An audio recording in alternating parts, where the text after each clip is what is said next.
This is Free Speech TV joining you from Netroots Nation 2025 in New Orleans. I'm Sonali Kolhatkar, host of Rising Up with Sonali, and I'm bringing you conversations with change makers and activists attending the largest progressive political conference in the nation. Randi Weingarten is my next guest. She's president of the American Federation of Teachers, the second largest educators union in the nation, representing 1.8 million members. Welcome to the program, Randi. It's so great to be with you. Thank you. I want to talk about teachers in their role as we are getting into the back to school season.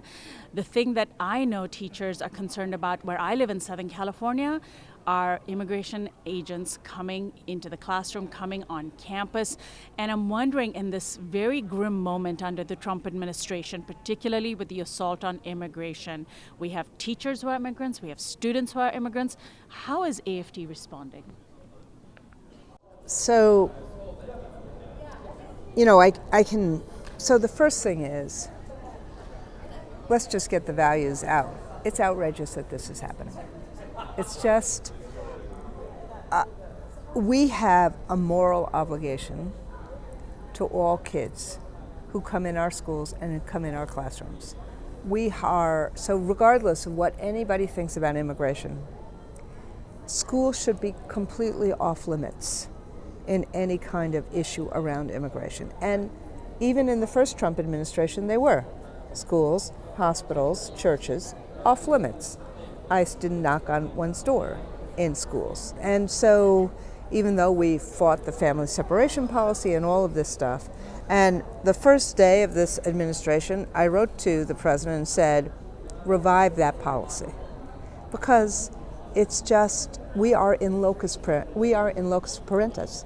We serve in the stead of parents for the time that kids are in school. So somebody knocks on a school door and says, I want that kid. We have an obligation to say, no, I don't care who you are, because we have the obligation to the kid, to the parents. So this puts us in a terrible situation. Forget about the issue about immigration.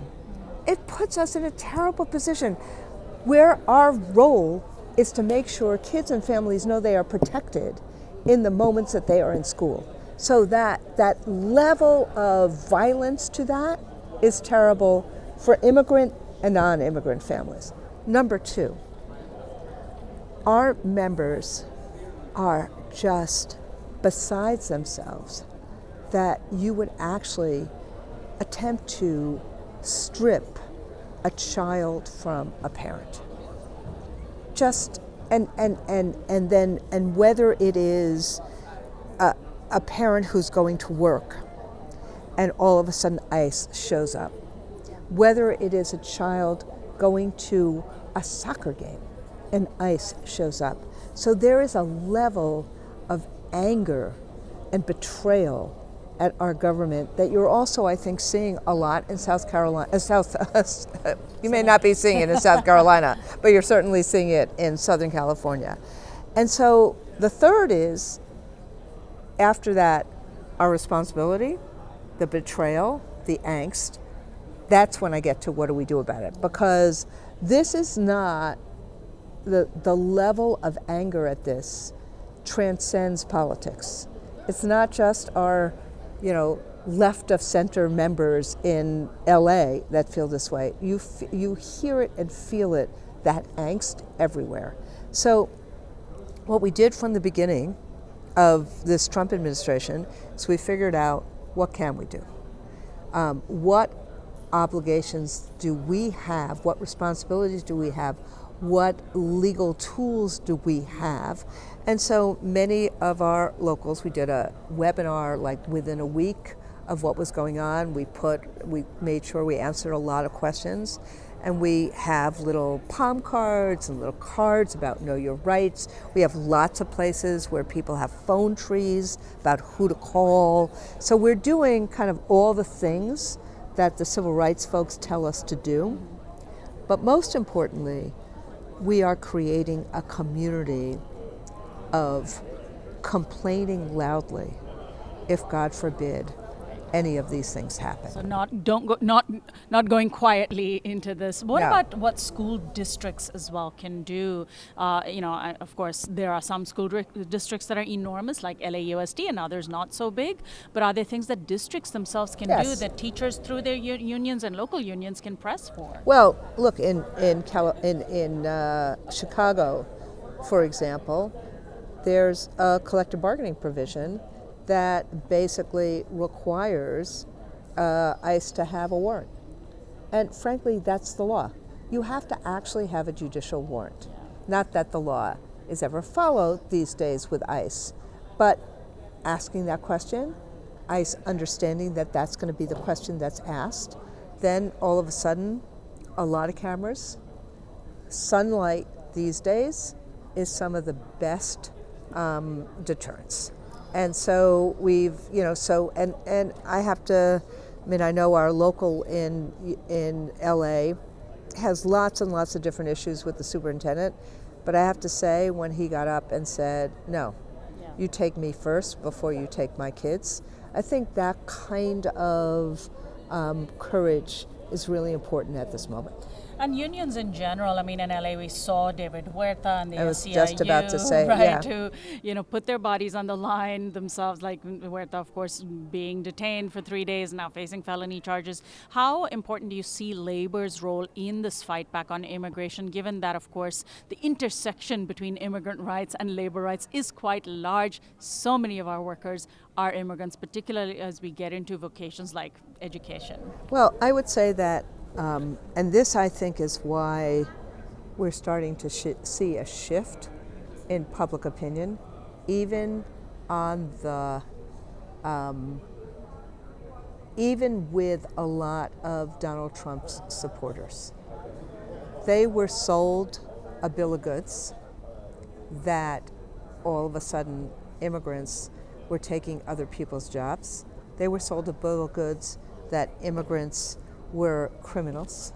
They were sold a bill of goods to demonize immigrants.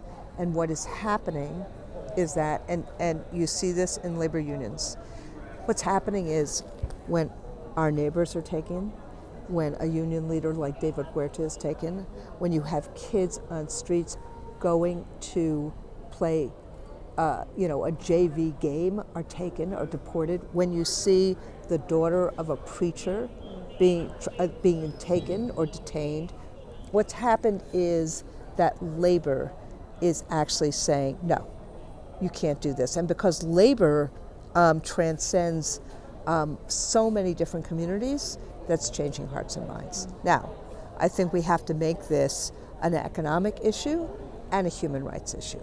And we have to make this a community issue, and that's what labor is doing. Let's talk politics. You quite prominently left the Democratic National Committee earlier this year, along with David Hogg.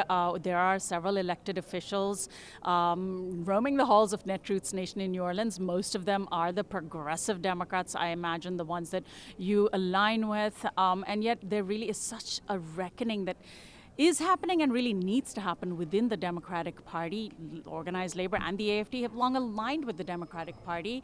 And I imagine you, like many others, are very disillusioned that the party just isn't doing enough, is losing elections, without and really not expanding their focus. What do you want to see? What is your specific ask from the Democratic Party?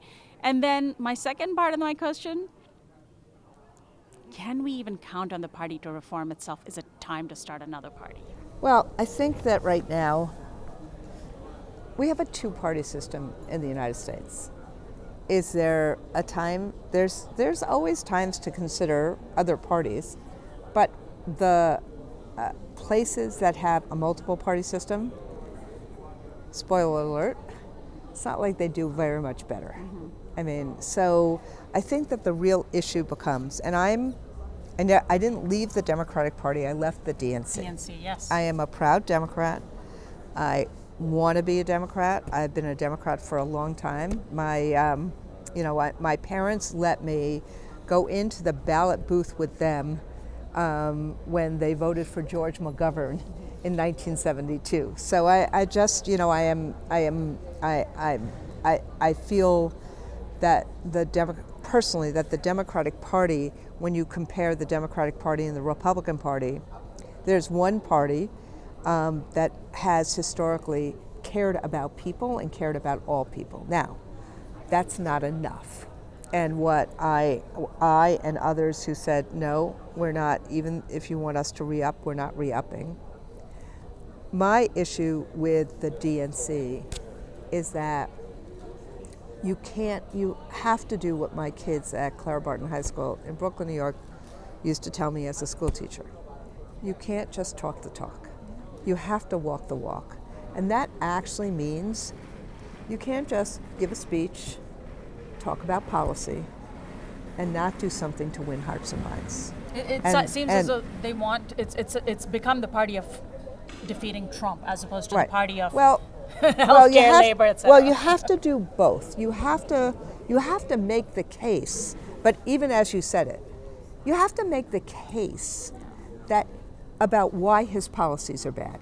You have to make the comparison. But if you don't then offer up what you would do instead, and so that is, think about the difference. Look at what Mondani did in New York City in winning that primary. He's a populist. Trump pretends he's a populist. I don't think he's, I don't think he cares about anybody but himself, but he pretends he's a populist. Trump uses anger and division and otherizes people. What Mondani did was say, yeah, affordability. Look, Trump said, oh yeah, groceries, that got me elected. I talked about groceries. He didn't do anything about it. Grocery costs are much higher. Okay, do the critique, but what did Mondani do? He said, these are my positions. These are real ways that we can increase affordability. That we can grocery stores. that we can decrease your costs. Yeah. Have a fight, have a debate over whether or not you like these ideas, but he did populism with aspiration and did it in a way, 50,000 volunteers. Yeah. Did it in a way that it wasn't just him, that he was like, okay, people are hearing me, people are supporting me, we are moving, we are winning hearts and minds. The Democratic Party has to win hearts and minds. You can't just say, I'm better than Trump. We have to be about what we're for. That's how you expand a tent.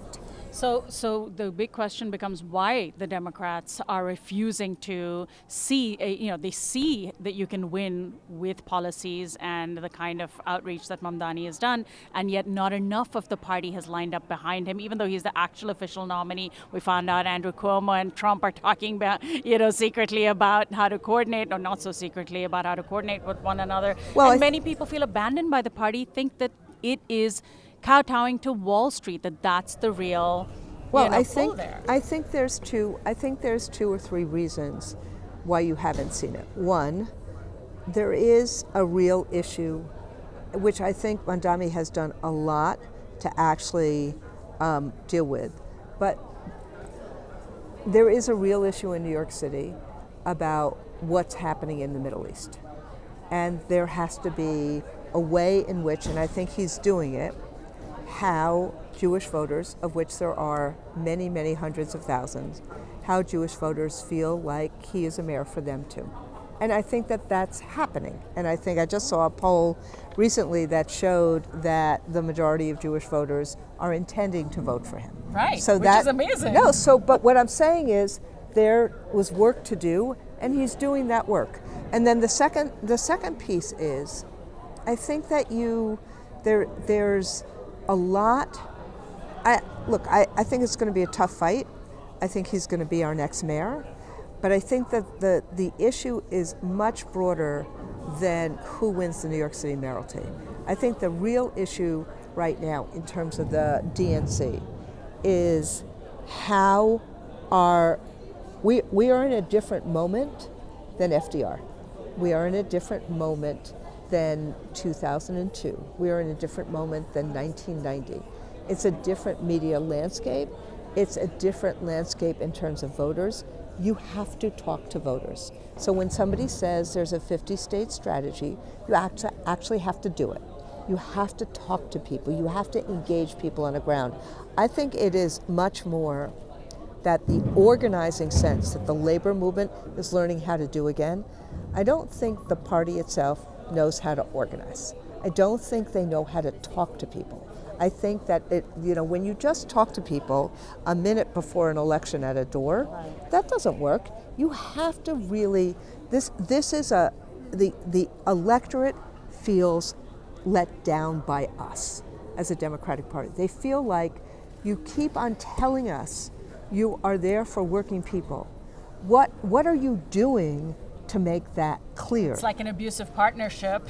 Someone keeps promising you and then letting you down. At some point you walk away, and that people have walked away. Right, and I think that you saw that people, it's not like they like what Donald Trump is doing to them. Plenty of people are just sitting it out. They just sat it out, and a lot of people sat it out. So that's why when I say enlarge the tent, there's something I learned as a school teacher, which is it's not what you say in the front of the classroom, it's what's heard and what's felt. And if you don't walk the walk, if somebody then thinks you're walking the walk of Wall Street and not walking the walk of them, FDR understood how to walk the walk of regular people. He used new media at the time. He used fireside chats. This is new media. Why is the Democratic Party not supporting bloggers, not supporting people like you, others who are trying to make a living in new media? Why are they not doing it? Why, you have Joe Rogan with millions of followers. Well, I think it's really important for there to be a very strong firewall between journalists and the party system. But what I'm saying is, I wouldn't take the Democratic Party support if they gave it, but the left. The left in general should support its media. Exactly. Yes. All I'm saying is that there needs to be, look, there's lots of media that has advertising. Yeah. I'm not saying that, you should be on a DNC channel. Yeah. But everybody who is, all I'm saying... Progressives need to invest in their media. Yeah, they need to invest in their media. Yeah. Progressives need to, we need to understand that people are listening to different things. They're getting their news in different ways. We're losing local newspapers. We did for a long time, let's knock on doors. That's not working anymore. To expand the tent, you have to really talk to people, and you have to be willing to hear somebody say, I don't agree with you. And then how you engage, because it is about values. Yes. It is about community. It is about walking that walk with each other. And that's what I think the Democratic Party lost. Right.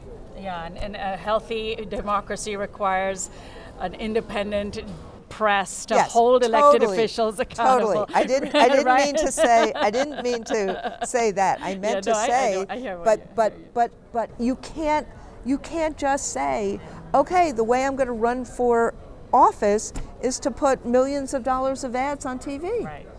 That's not a strategy. It's not, look, it can be part of a strategy, but if that's all you do, if you don't answer the question when there are millions of dollars on TV, when Donald Trump says, she's for they, them, I'm for you, and you don't answer that question, you have to be able to engage with people so that they trust that we as Democrats have their back. Right, and to really articulate what is the world that you want to build. Correct, exactly. Well, Randi Weingarten, thank you so much. A pleasure having you on. Thank you. My guest has been Randi Weingarten, president of the American Federation of Teachers. I'm Sonali Kolhatkar, host of Rising Up with Sonali, reporting for Free Speech TV from Netroots Nation in New Orleans.